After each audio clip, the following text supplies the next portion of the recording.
Ils sont nourris par le Cameroun. Même les enfants. Même les enfants, il n'a pas dit même les enfants.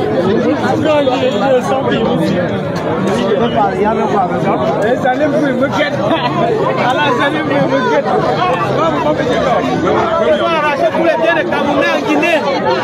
3 mois de cellules. Ah, les gars ne veulent pas que ça soit comme ça. Ils gagnent. On va venir les déposer à la frontière.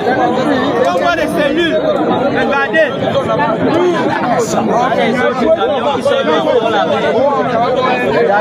La Guinée est devenue un pays d'arnaque. Ils viennent travailler pendant 6 ans pour la patrie, ils arrachent tout. Voici la patrie. Le pays de Balthazar. Voilà, et qui a toujours son verre rouge au naquet. Tous les Camerounais sont malades. Très chers frères et sœurs nord, sud, de l'est à l'ouest, bonjour, bonjour, bonsoir. Lorsque Daniel Scorpio va parler, on va encore dire, ah, Daniel Scorpio a encore dit ceci. Je ne suis qu'un écuyer de conscience, je donne mon point de vue et tout. N'avez-vous pas honte, vous les Camerounais, n'avez-vous pas honte que partout on vous chasse, un des pays voisins, les petits pays voisins chassent les Camerounais, le grand Cameroun, le gros Cameroun. Quand j'ai fini ici de faire des reproches à Aide de Congo, le grand et vaste éléphant Congo, qui s'est fait laminer par le petit Rwanda à côté, et ça fait honte. Ça fait très honte, non? Ça devrait aussi faire honte de savoir que les Camerounais sont chassés en Guinée. Les Camerounais, bientôt, seront encore une fois de plus chassés au Gabon, parce que Olingue Gema quand même en train de faire un travail de ça pour Gabon. Hein. Il faut le savoir. Bien qu'il serait étant toujours dans le joug français, cela veut dire en quelque sorte que si quelqu'un veut travailler, il va travailler. Si quelqu'un a vraiment la volonté de travailler, malgré dans quel joug il se trouve, peut-être qu'il ne fera pas plus que ça, mais il fera quand même. Et il y aura quand même fait étant sous le joug français. Pourquoi le petit Gabon qui n'est que... parce que le Gabon n'a même pas Yaoundé. Même pas Yaoundé. La population du Gabon ne pense pas d'1,5 million à ce que je sache. Mais Yaoundé est peuplé à plus de 5 millions de personnes. Comment un petit pays comme celui-là peut être envahi par les ressortissants des grands pays? La Guinée équatoriale a découvert le pétrole il y a une quinzaine d'années. Et c'est tout. Du coup, les Camerounais vont se chercher là-bas. Ça vous apprendra parce qu'en réalité, vous avez une nation, vous avez un pays qui a tout ce que vous allez chercher ailleurs, qui a le double, le triple, le quintuple, parce que les richesses que possède le Cameroun, ni la Guinée équatoriale, ni le Gabon, ni les deux mélangés, n'atteignent pas le 1/5 du Cameroun. Vous devez le savoir.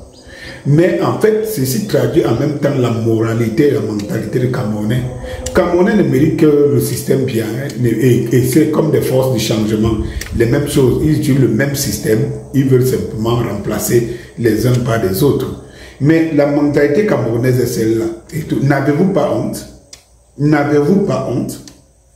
Ce n'est pas que vous êtes allé en France, ou bien vous êtes allé au Canada, ou bien vous avez, mais c'est au petit Gabon à côté là, la petite Guinée à côté là.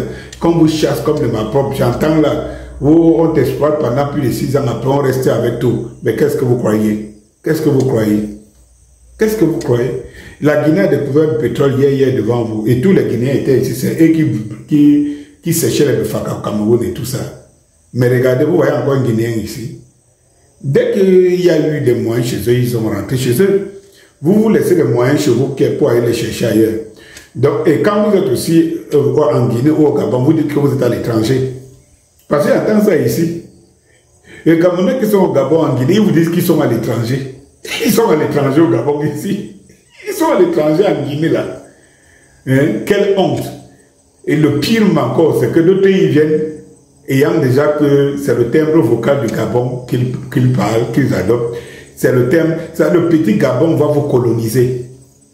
Au point de venir là-bas, vous voyez des femmes, des hommes de Gabon qui parlent avec le timbre vocal du Gabon. Vous voyez la Guinée équatoriale, les hommes et les femmes qui viennent avec le timbre équato-guinéen. Le grand Cameroun, quelle honte! Quelle honte! Si on a un système qui nous broie et tout, nous ne devons pas tout simplement l'accepter. C'est-à-dire que notre honneur, notre dignité nous permettrait de faire quelque chose même entre nous. Ici et là, je dis que je vois des Camerounais colonisés par le Gabon. Tu viens, c'est pas sérieux, c'est pas que je dis. Juste ce que, c'est là, je dis qu'il est à l'étranger. Le Cameroun est devenu un grand village peuplé de villageois qui prétendent même, allaient même se battre au Gabon, en Guinée équatoriale, ils sont à l'étranger. De minuscules pays par rapport au Cameroun, c'est pas normal, c'est pas normal. On vous chasse comme des chiens tout le temps. C'est sérieux. C'est normal. Donc, rentrez donc chez vous et construisez, définissez une politique. Parce que quand vous sortez comme ça permet en sorte que les gens s'y respirent. Les gens de ce système respirent. Ils s'organisent en fonction du fait qu'il n'y a même pas beaucoup de personnes à gérer tout ça. Et tout. Venez vous organiser chez vous. Tout ce que vous allez chercher ailleurs, là, il y en a chez vous. Et vous voulez que les qui revendiquent ce qui est chez eux. Vous voulez que les qui? Tout le monde veut se sentir à l'extérieur et qu'il s'assoit. J'ai vu un journal du Cameroun. Vraiment, on expliquait ceci. Parce que tu es au ciel. Et le Cameroun, de qui doivent le défendre? Le Danis Scorpio qui doit mourir pour vous. Vous viendrez si c'est bon. Non. Venons se battre pour arracher notre pays des mains des prédateurs et de la mafia. Hein? Et qu'on se pose comme ça se passe au Burkina Faso. Bonsoir.